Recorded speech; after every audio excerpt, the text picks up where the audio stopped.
Leader's dead, and so everything's different. When Perry Mason first aired in 1957, America was captivated. Week after week, millions of viewers tuned in to watch a brilliant defense attorney unravel the truth in courtrooms filled with tension and deceit.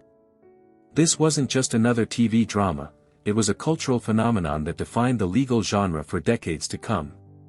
The show's meticulous storytelling, clever twists, and charismatic cast turned it into a television staple, one that set a standard many would try, and fail, to match.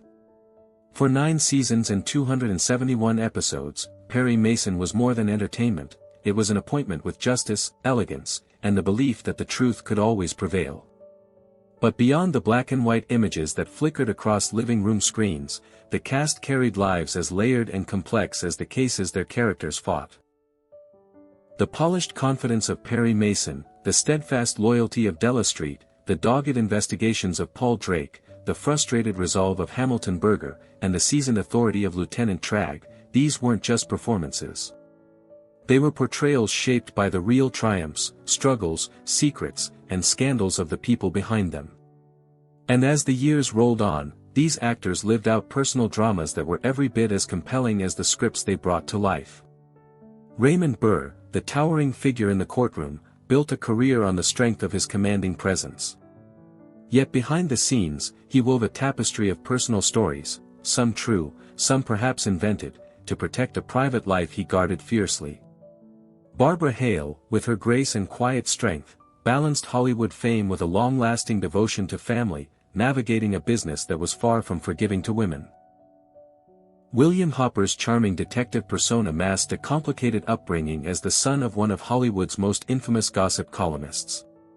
William Talman, the prosecutor audiences loved to watch lose, would make headlines of his own, not for his acting, but for a scandal that nearly ended his career and a poignant final act that turned into a public crusade. And Ray Collins, the dignified lieutenant, faced his own decline as illness quietly pulled him away from the work he loved. The world these actors inhabited was not always as noble as the courtroom victories they staged.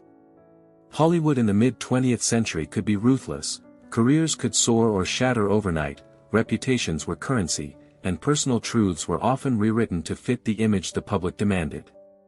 For the cast of Perry Mason, fame brought both fortune and a magnifying glass on their private lives. Some embraced it, others deflected it, and a few carried secrets to the grave. Now, decades after the gavel last fell on television's most famous courtroom, we look back not just at the series that captivated a generation, but at the people who brought it to life. They were more than the sum of their roles, they were dreamers, fighters, and sometimes tragic figure. Raymond Burr, the man who built Perry Mason and guarded his truths. Raymond Burr was born on May 21, 1917, in New Westminster, British Columbia, Canada. By the time he stepped into the role of Perry Mason in 1957, he was 40 years old, already a seasoned actor with a reputation for playing imposing villains in film noir and crime dramas. His deep voice, towering frame, and piercing gaze made him a natural authority figure on screen, but it was his intelligence and composure that brought Perry Mason to life in a way no one else could. Over 9 seasons, Burr became inseparable from the role, a television icon who turned courtroom drama into must-see television. When Perry Mason ended in 1966, Burr was far from finished. He went on to star in Ironside, another long-running hit where he portrayed a paraplegic detective, further cementing his place in TV history. His work brought him awards, critical praise, and financial success, yet Burr remained an enigma off-screen. He spun elaborate stories about his past, claims of wartime heroics, a marriage to a woman who died tragically young, even the loss of a son, that later biographers found were likely inventions. Whether these tales were acts of self-protection, publicity, or simply personal myth-making, they added to the aura of mystery surrounding him. In his private life, Burr was a generous philanthropist and an avid horticulturist, owning and tending to lush gardens on his properties in California and Fiji. Friends described him as warm and loyal, though fiercely protective of his privacy. He never married again after his early, brief union, and much of his romantic life was kept out of the public eye, fueling speculation for decades. By the late 1980s and early 1990s, Burr reprised his role as Perry Mason in a series of TV movies, delighting fans who had never stopped associating him with the character. But behind the scenes, his health was deteriorating. In 1993, at the age of 76, Raymond Burr died from liver cancer, just weeks after completing his final Perry Mason film. The man who had embodied unshakable resolve in the courtroom left behind a legacy that was both celebrated and shadowed by unanswered questions. His portrayal of Perry Mason remains one of television's most enduring performances, a reminder that sometimes, the greatest mysteries lie in the lives of those who seem to have revealed everything. Barbara Hale, the loyal secretary who became television's quiet strength. Barbara Hale was born on April 18, 1922, in DeKalb, Illinois, and raised in Chicago. By the time she joined Perry Mason in 1957 at the age of 35, she had already built a successful career in Hollywood, appearing in films alongside major stars and earning a reputation for her natural warmth on screen. As Della Street, the poised and capable secretary to Perry Mason, Hale brought a sense of calm and intelligence to every episode. She wasn't just background support, Della was Mason's confidant, often providing the intuitive spark that led to courtroom breakthroughs. Hale's performance earned her an Emmy Award in 1959 and the affection of millions of viewers. Off-screen, she was equally admired for balancing her professional success with her dedication to family. Married to actor Bill Williams, Hale was the mother of 3 children, including actor William Catt, who would later work alongside her in some of the Perry Mason TV movies. The chemistry between Hale and Raymond Burr was so genuine that fans often speculated about a romance between the two, though their relationship was strictly platonic, a deep friendship that lasted until Burr's death. After Perry Mason ended in 1966, Hale's career slowed, as she chose to focus more on her family life. She returned to the role of Della Street in 30 made-for-TV Perry Mason films between 1985 and 1995, proving that her quiet charm and elegance were timeless. In an industry that often discarded older actresses, Hale's enduring presence was a testament to her talent and the loyalty of her fan base. Barbara Hale passed away on January 26, 2017, at the age of 94, due to complications from chronic obstructive pulmonary disease. Her death marked the end of a living link to the original Perry Mason era. More than half a century after she first stepped into Della Street's shoes, she is still remembered as the heart of the show, graceful, steady, and indispensable. Her legacy is that of a woman who thrived in the male-dominated world of classic television without ever compromising her quiet dignity. William Hopper, the charming detective with a Hollywood legacy. William Hopper was born on January 26, 1915, in New York City, into a family already steeped in Hollywood notoriety. His mother, Hedda Hopper, was one of the most powerful and feared gossip columnists of the Golden Age, wielding her pen like a weapon against the stars. His father, DeWolf Hopper, was a famous stage actor and singer. Growing up in this environment meant William's path to show business seemed inevitable, though it was far from smooth. By the time he joined Perry Mason in 1957 at the age of 42, he had already experienced both the promise of stardom and the sting of setbacks. As Paul Drake, the resourceful private investigator who seemed to know someone everywhere he went, Hopper brought an easy charm and sly humor to the series. His laid-back demeanor and rapport with Raymond Burr and Barbara Hale gave the show a dynamic balance. Drake was the man who could navigate the gray areas of a case when Mason needed answers fast. Viewers loved his quick wit and the sense that he was always 2 steps ahead of trouble. Hopper's personal life, however, was less carefree. His early marriage ended in divorce, and he spent years away from acting, working various jobs including running a car dealership. World War II service with the Navy added to his life experience, but he returned from the war with a more grounded perspective and a desire to rebuild his career. Perry Mason was the role that gave him that stability and recognition, though it also tied his identity closely to the character. In 1969, Hopper suffered a stroke that left him hospitalized. Complications soon followed, and on March 6, 1970, he died of pneumonia at just 55 years old. His death shocked fans of the show, as his on-screen presence had seemed so effortlessly vibrant.